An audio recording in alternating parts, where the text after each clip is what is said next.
Soul Naked, your podcast all about embodied healing and sacred sensuality. I am Tanya Hirsch, and this podcast is intended to guide you home to your truth and feminine power. Each episode is designed to inspire you to create a pleasure-filled life that is in alignment with your soul.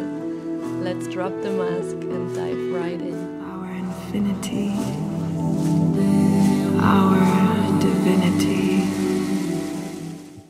Welcome back to the Soul Naked podcast. Today I have an out of this world conversation with Jacqueline Michelle. Jacqueline is a self-love and embodiment coach and sensuality mentor. She specializes in guiding women into reclaiming every ounce of their being through modalities of erotic movement, rope bondage, self-pleasure, and subconscious rewiring. And it was such a pleasure, literally having her. We had a conversation about all the juicy things. First, we dove into her personal healing journey of how she was sexually assaulted as a child and felt so disconnected from her body, from her sexuality. Took her on a whole path that she so openly and vulnerably shares. She's such a radiant, amazing woman, and you can feel the embodiment of her work just by listening to her. So this is actually a real Soul Naked podcast interview. So if you watch this on YouTube, you can see us having a conversation literally naked. And these always go very deep. We also talked about how you can dive deeper into your self-pleasure practice to use it as a healing modality to make it more sensual and also more helps you to how it can help you to connect deeper with your body and release the shame that you might have around specific areas, how you can connect deeper to your sensuality and Yoni, what sensuality actually means. We dove into self-rope bondage techniques, how she found this word. We dove into BDSM. So you don't want to miss this conversation. I'm really excited now to dive deeper into this topic. I've always been drawn to the BDSM word, not from I feel when we hear the word BDSM, it can be associated with some dark things, but it's actually a lot about respect and a lot about polarity and a lot about exploring different archetypes within yourself. How are you when you are tying someone and you're more on your masculine and leading? Who are you when you're submissive and getting tied? Like, there's so many ways to explore this word, and I can't wait for you to listen to this amazing conversation with Jacqueline. So without further ado, let's welcome her to the Soul Naked podcast. Welcome to the Soul Naked podcast, Jacqueline. I'm so excited to dive deep with you today. Yeah, thank you. I'm so happy to be here. The first question I would love to ask you is, what does Soul Naked mean to you right now? What comes up, the first thing? Soul Naked means to me feeling so much self-acceptance within yourself that you give yourself the space to detach yourself from all these identities and stories and traumas and these judgments towards the emotions that we feel as humans, and just allow yourself to be and allow yourself to be seen and allow yourself to be vulnerable, not so much with the people around you, but with yourself, giving yourself the ability to connect to all of you. Such a yummy answer. I loved it. And when I found your interview, I could really feel that. Like I felt really almost turned on and activated and inspired by the way you show up online. And I'm sure you're the same in your private life. And I'm sure it took you on a journey to be that freely expressed and to show all of you. So first, I would love to for you to introduce yourself a little bit, like for those who are listening and they don't know you. Who are you? What's your magic in the world? How are you sharing your light? And then take us back a little bit, how you became this radiant, authentic woman. Absolutely, I would love to. So my name is Jacqueline Michelle. I'm a self-love and embodiment coach and a sensuality mentor. And what I'm super passionate about is helping women come back to themselves. I'm a really big believer that when we have an intimate relationship with ourselves on emotional and physical and mental level, the rest of our life just becomes that much more malleable when we become that much more receptive to what it is that we want. We allow ourselves to receive it. So I help women in that way through connecting to their sensuality, embodying different somatic practices. And then over the past year or so, I started incorporating rope bondage into the sensuality experience. So I'm really excited to start exploring that side of myself as a rope top. This year, I want to start offering sensual dominatrix sessions. So guiding women into their bodies through rope bondage and impact play. But it's still in the works. I'm still kind of like flowing through that. And all the work that I do is on Instagram. But it's been a really long journey. The way that I got onto this path was I was very disconnected from my body. Throughout childhood, I was a survivor of childhood sexual abuse and sexual assault. And I started going to therapy at a really young age, but it wasn't necessarily healing me or bringing me back to my body. Therapy was really good at helping me organize and understand why I was acting the way I was acting, but it wasn't helping me shift or reconnect to myself or my sexuality as a person. So whenever puberty started, my sexuality became that much more confusing. And I was dealing with a lot of emotions, and I did mechanisms on how to deal with stress. At a young age, I started self-harming, and I was a self-harmer for about 11 years. And then from there, it came into drug abuse. And then from there, it came into unconscious promiscuity. And that was just my mentality in my life for a really long time. I've always been a very feminine person in the sense of very over-emotional, very vulnerable, very soft. And with that as well, it's a really beautiful thing and my favorite thing about me. But when you don't have the tools or the boundaries or know your own strength, then it can be really difficult to not get depressed, to put it very simply, to just not allow life to kind of kick you down. And so that was my life throughout all of high school. And I started going to college to study criminal psychology. I was really interested in talking to people and talking to trauma. But at that time in my life, the only understanding that I knew was that life isn't pretty. It's not fun. And when I was in college, I was taking a dance class and a psychology class. And my dance professor came to me one day and she goes, "Hey, if you want an extra credit on one of your tests, just come to a yoga class of mine and I'll give you a few points." And I thought absolutely nothing of it. I was like, okay, I'll go to this yoga class. I'll bring my yoga mat. I'll move my grade up a letter. And taking that first breath, like that intentional,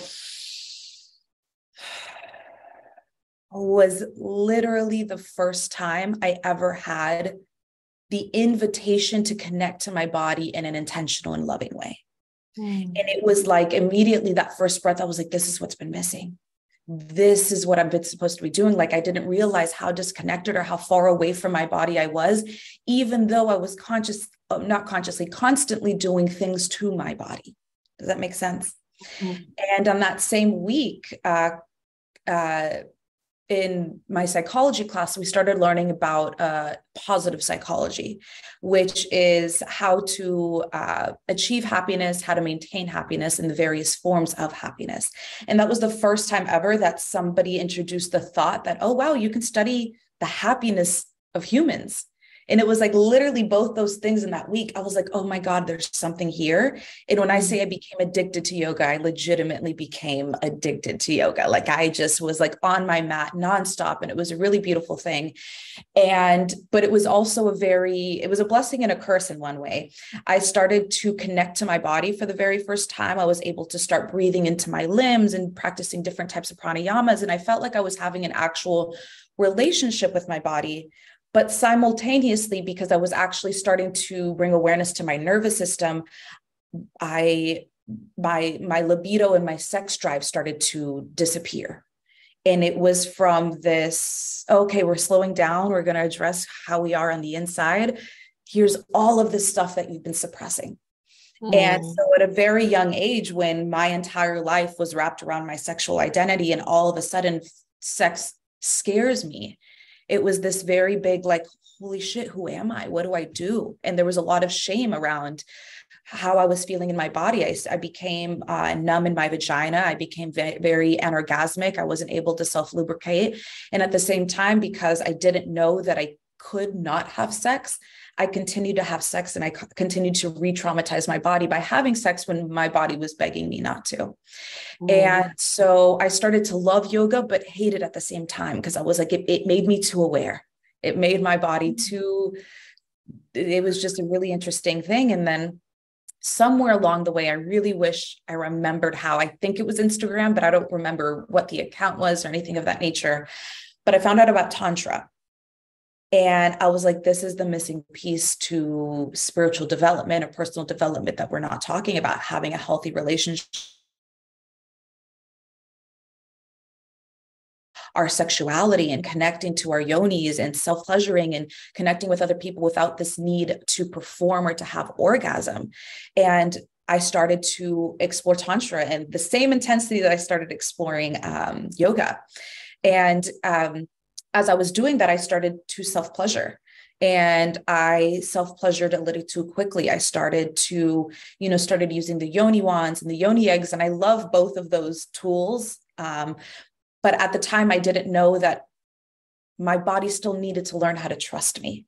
I didn't feel comfortable touching my own hand or touching my own breast, but I still went to try to insert things into me. And so it was about 2 years of cycling through the shame of touching myself, but not removing the shame. And I ended up finding out about embodiment work and shadow alchemy and movement, sound, and breath, and actually addressing somatically the trauma that is being stored in our bodies. And I started to learn that sensuality is not just, it's not just candles and oils and rose petals. It's a really beautiful piece to it, but sensuality is feeling from the inside out and the outside in. Can I be very in touch with my senses? Can I get out of my mind and into my body and realize that presence is here? And the only time that I'm disconnected from that is when I allow my mind to strip me away from what's actually happening right now. And at the same time, sensuality is also exploring what you're feeling on the inside. Where is there tension in the body? Where is there numbness in the body? Where is there pleasure in the body? Where are emotions going to in the body? And can you bring awareness into that? And through this whole journey of wounding, I feel like I found my power. I feel like I found my message to the world, which is reminding women that this is a really beautiful vessel, and that pain is something that we can definitely overcome. And our sensuality and our sexuality is literally our power. We literally came here. We're here because 2 people had sex. And that is the most beautiful thing in the world. And it is so trippy and sometimes so sad that we are reared in a society where we have this weird relationship with sex. It's overexploited while simultaneously incredibly suppressed. And yet it's the most natural thing that we can do. It's like eating and going to the bathroom and going to sleep. We have these sexual urges. It's a really beautiful thing to explore. So that's how I ended up getting on this journey, was just taking myself through this path. And one of the things that really wanted me to start talking about it was I didn't want to be alone anymore. I was like, I don't think I'm the only woman that is experiencing sexual trauma, that is experiencing vaginal numbness, that has this craving for intimacy, but freezes anytime somebody touches her. And so I wanted to have my hand held and hold the hands of other women. Wow. First of all, I don't know if you saw that in your own video. The sun is shining right on your heart and on your chest. And every time you were speaking, it looked like light beams coming out of your chest and your heart. So felt like you're speaking right to my soul. Thank you so much for sharing your story so openly. And I feel you're such an embodiment of what you're teaching because you've been through that. And I'm curious, what led you to what were the most powerful tools that led you really deep into your healing journey of the inner work of realizing those shadows and those traumas and allowing them to come to alchemize, to be felt, to be released? I learned it last year, and it was putting down all the books and all the practices that we learn from other people and from other teachings, and just sit with yourself and have a conversation with yourself and literally ask or feel into the body of, okay, what do you need right now? And I think for several years of my personal development journey, I love courses. I love teachers. I love books. I literally would not be here if if people weren't educating me. But it wasn't until I took a pause from everything and I sat with the information that I learned and actually applied it. And I think that's the biggest thing, is just so many of us, we get into this, like, what's the word? Hyper focus on needing to absorb more information. And that's how we're going to heal. And it's like, no, baby, you heal when you apply. Yes, I agree. And I feel it's almost spiritual bypassing if we always try to find another tool. And I experienced it last year as well. I was like, oh my God, I moved to this paradise island and I still feel like this deep things coming up. There must be something wrong. So I tried to journal and I tried to meditate, and I couldn't meditate because all these things were moving. It was too much. And only when I was like, okay, no tool is helping right now. I'm tiptoeing around something, and I really was still. And it sounds so simple. It's what I tell my women all the time. Like every morning, take a moment to feel into your body, into your heart. What do you need? How do you feel? How's your inner child? Like, what is present right now? And what do you need to fill your cup from the inside? But to really go there, if we are not like in a state that is pleasant, can be really, really challenging. But it's the simplest and also the hardest thing sometimes to really go there. I want to circle it back to naked soul. That is the naked soul. Yeah. Is when you just come back legitimately to you. And how does your life look today after this huge journey? Like, what did change in your life, in your sexuality, with your partner, with yourself, with the way you show up in the world, all the things? How do you pronounce your name? Tanja or Tanya? Tanya. Tanya. Okay, Tanya. My life right now, I am literally living the life I have prayed for. Like I'm living in Miami, which is a very beautiful, warm, tropical, lively city. I am in a very beautiful relationship with the man that I literally prayed for. I am exploring my sexuality in ways that are healing and therapeutic and adventurous and naughty and womanly and curious. I am trusting in myself more and more as a leader. I am allowing myself to build new relationships in different ways. I think through this work, I have given myself the safety to say yes to life. And that has been a very tremendous, beautiful thing.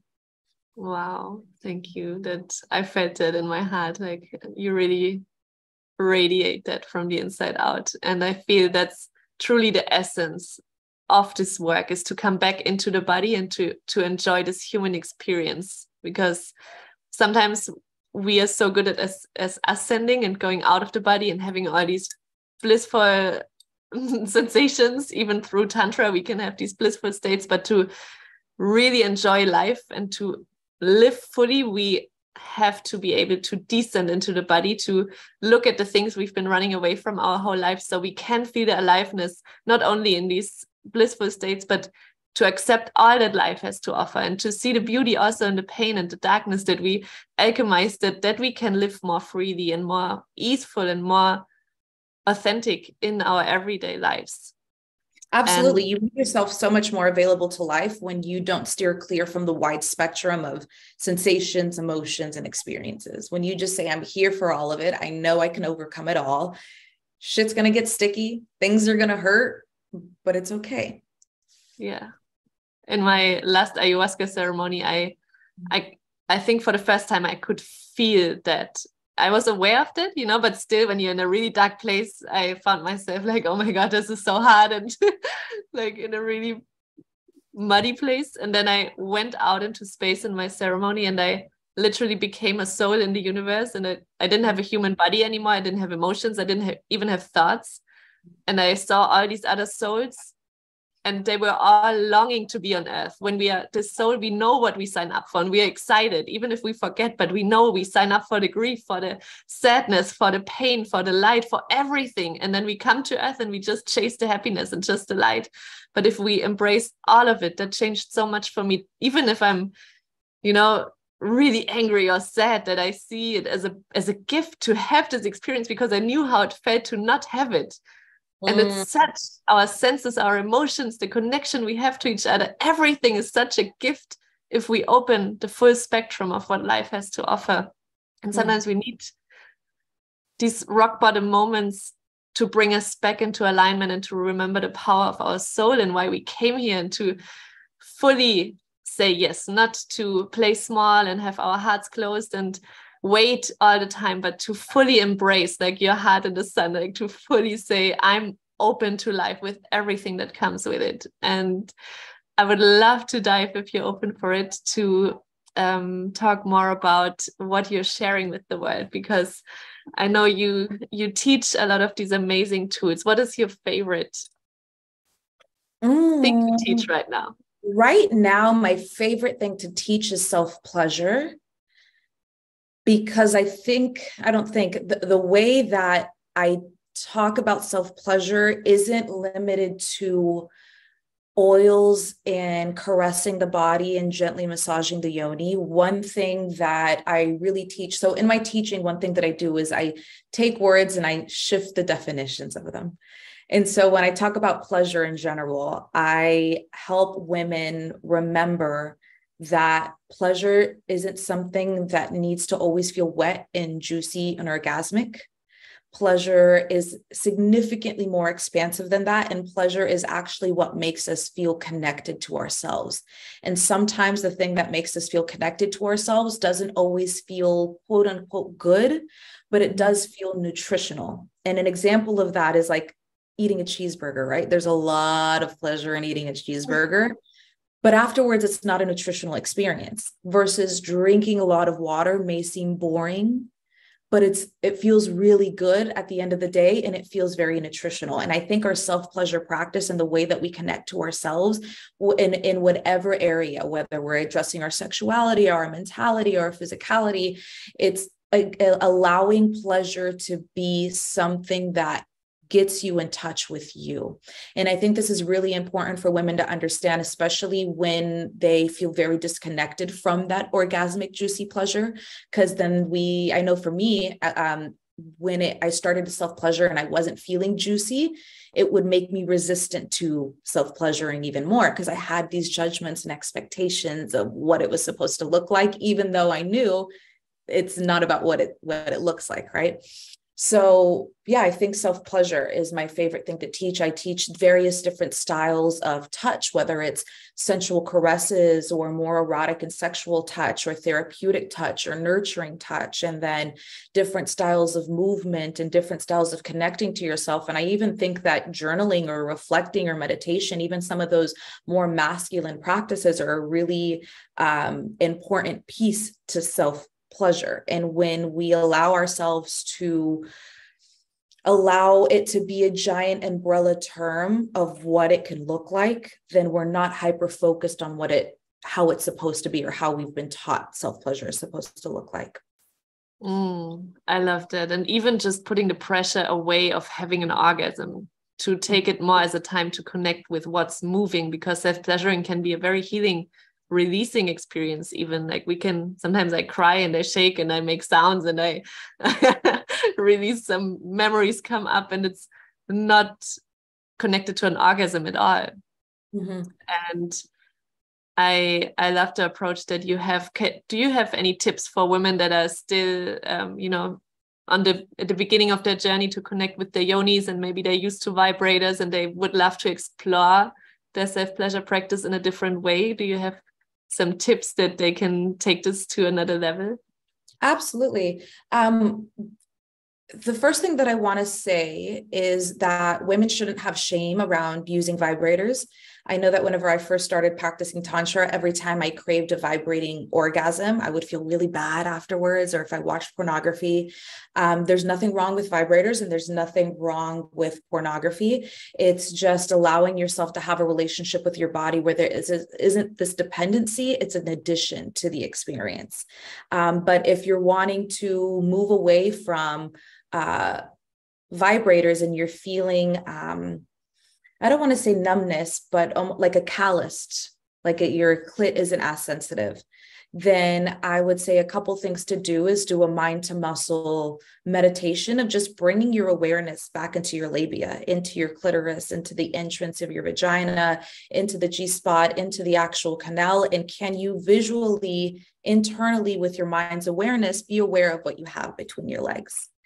Another thing too is to get coconut oil and massage your clitoris and your labia, your inner and your outer labia. This is actually a practice that I learned from my partner the first time he gave me a Yoni massage. He was massaging my lips in the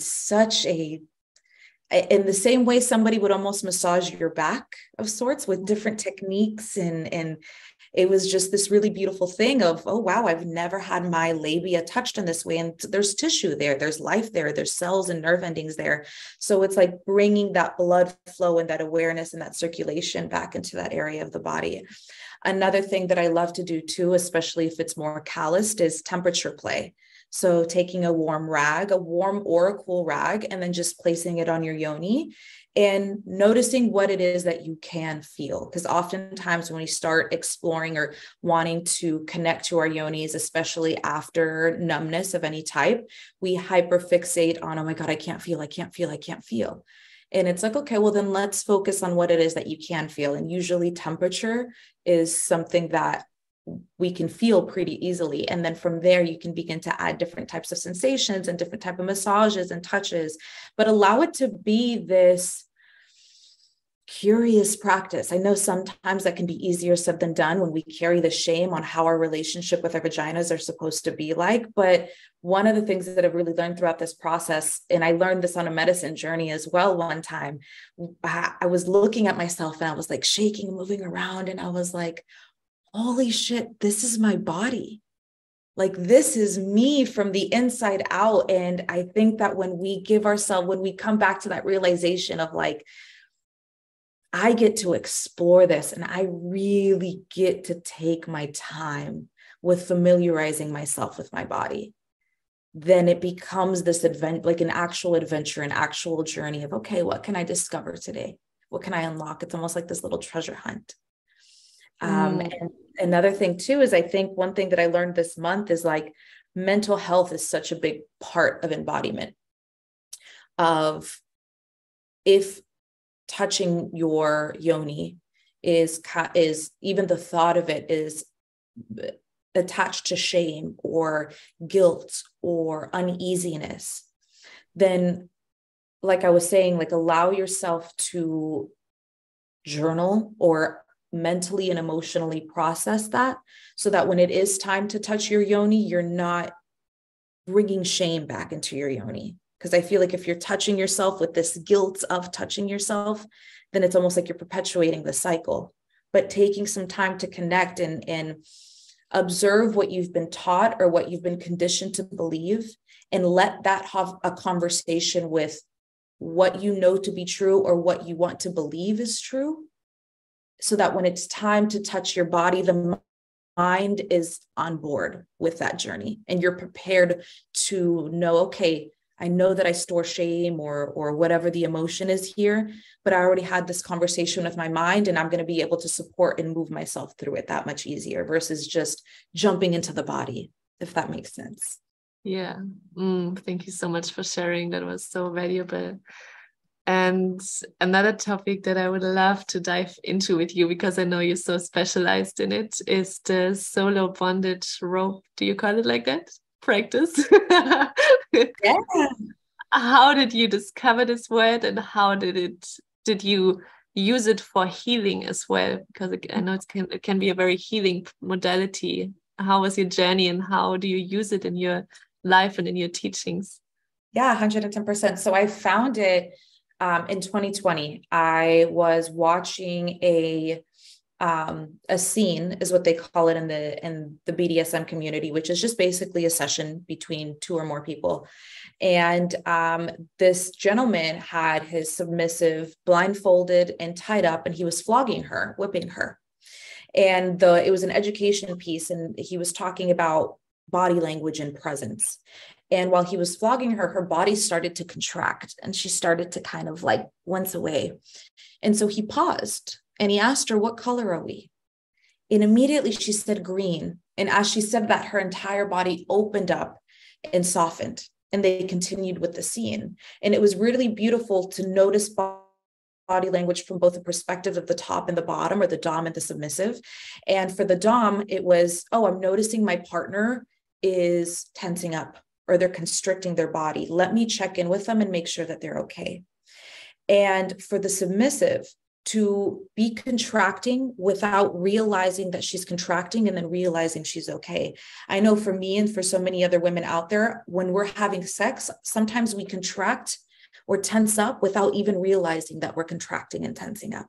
And so I thought it was a really beautiful thing. Number one, at the time, somebody checking in and asking, "Hey, are you good? I know we're in an intimate session in a very vulnerable space. I'm noticing XYZ. Are you okay?" And that to me was just a beautiful, groundbreaking thing of, wow, there's people out there that connect to your body and legitimately care at that level. And also look at the ways that we unintentionally contract when we don't mean to. And so that's how I got introduced to BDSM was, oh my goodness, it's not dungeons and darkness, it's presence and sensuality and respect and communication. And at the time, I didn't have a partner that was open to exploring this with me. And I was like, all right, I'm going to buy some whips and buy some rope and go into my room and see what happens. And so this was something that I started to invite into my self-pleasure practice. And I didn't go in with the intention of falling in love with rope, but I noticed that when I started to play with it, you know, those weighted blankets that help with anxiety. Every time I was tied up, by the end of it, that's how I felt. I felt so much relief in my body. If I had anxiety at that moment, the anxiety would go away. I felt so at ease. I felt beautiful. I felt sensual. And so it started as this like sensual and erotic art piece with myself. I wanted to accentuate my body and play in this type of way. And physical touch is my biggest love language. I love the feeling of being held. And I mean, the rope is hugging you. You're not going to move very far if you get yourself in a nice little harness, you know? And so it started like that.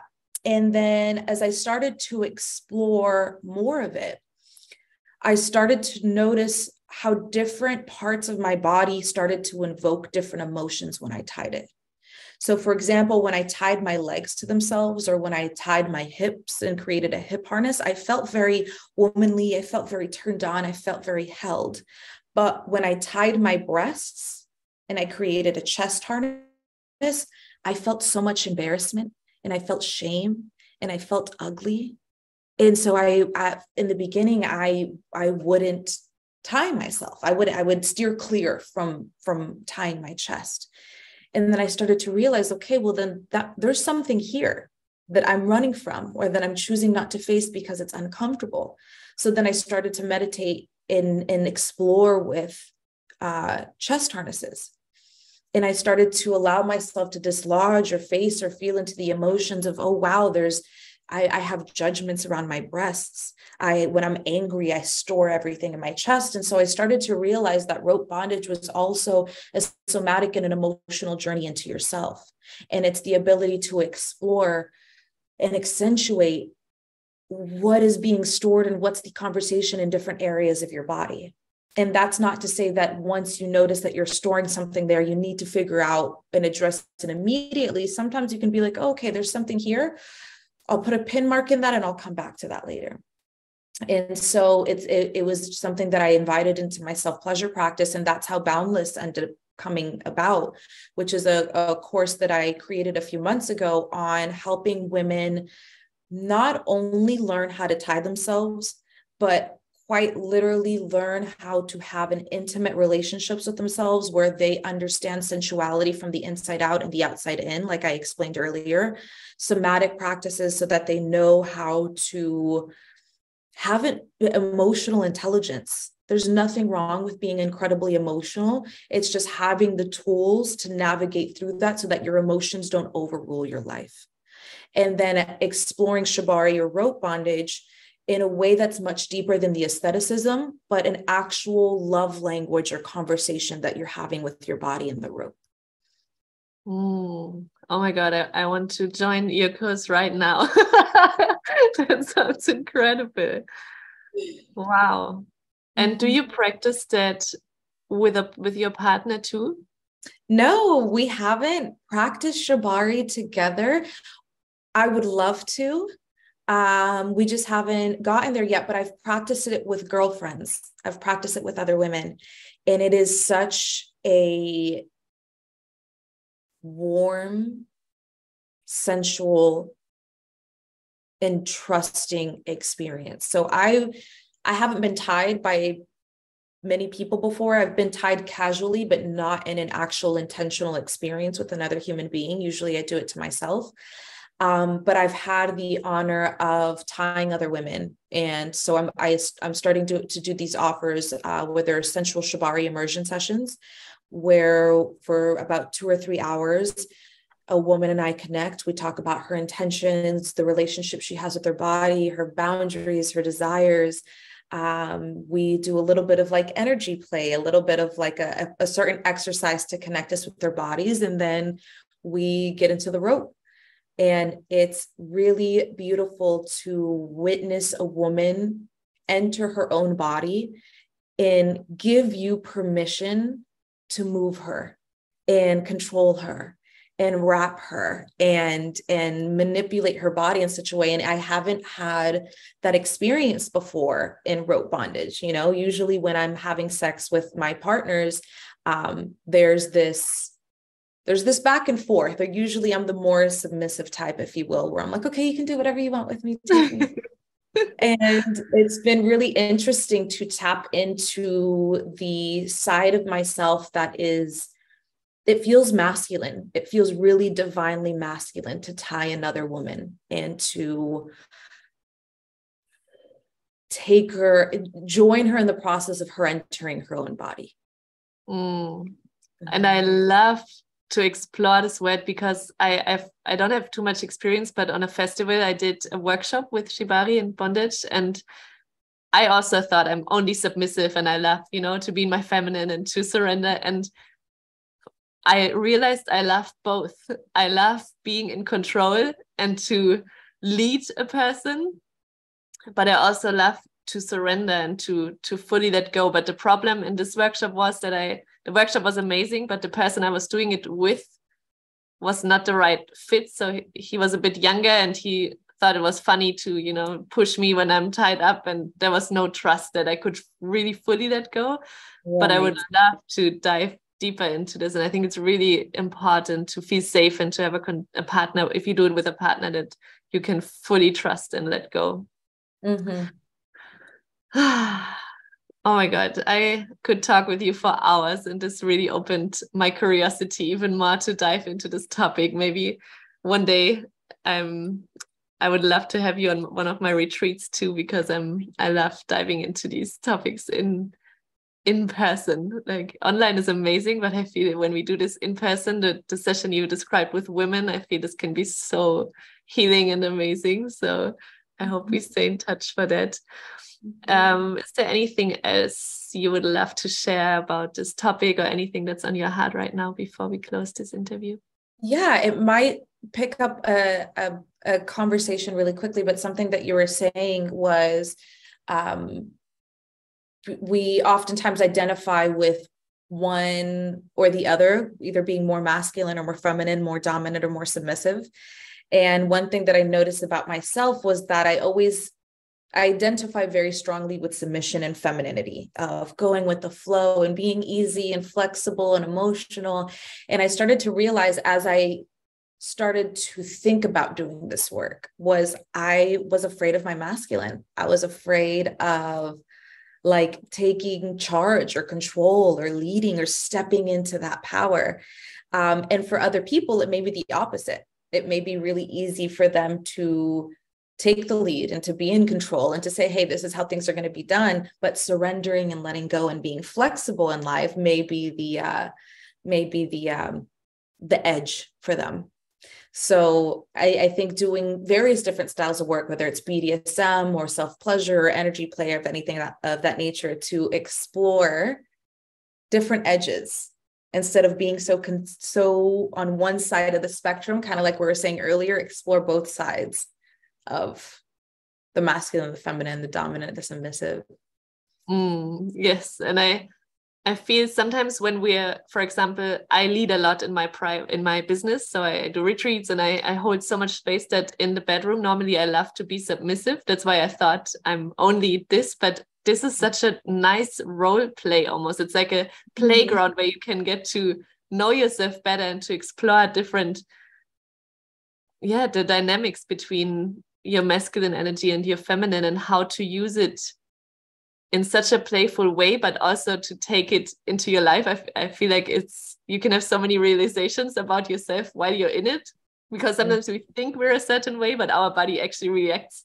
Like I had so much fun leading. it was this almost like, it's hard to describe, but I really enjoyed it to lead and to be in control and to have both extremes and to also be able to switch, because we need that in life. Sometimes we need our masculine to stand up and to be in our power and to make an empowered decision. And sometimes we need the flexibility to be playful and to be flexible and to be open and receptive and to say, okay, right now I cannot control the outcome. I just surrender. And it's such a divine play within us. So we can also take that into the bedroom, into relationships, because if we are in one energy extreme, in my experience, that was never healthy. Like if I'm too feminine, I'm just floaty and I don't get shit done and I'm like getting overwhelmed by my emotions because my inner masculine doesn't hold it.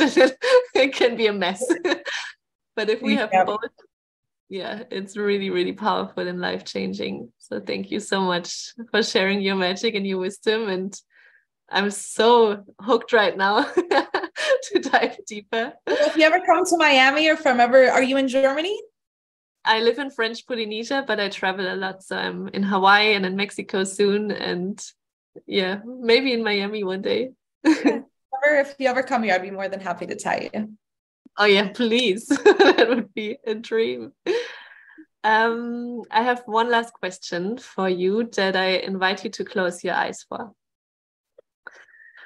If you could travel back in time and you meet a younger version of yourself, little Jacqueline that doesn't have the wisdom that you have now, if you could tell her one thing that would have helped you immensely on your healing journey, on exploring your body, your trauma, your sexuality, what would you tell her in that moment? The first thing that came to my mind was you have the right to say no. What age did you see? 6. Beautiful.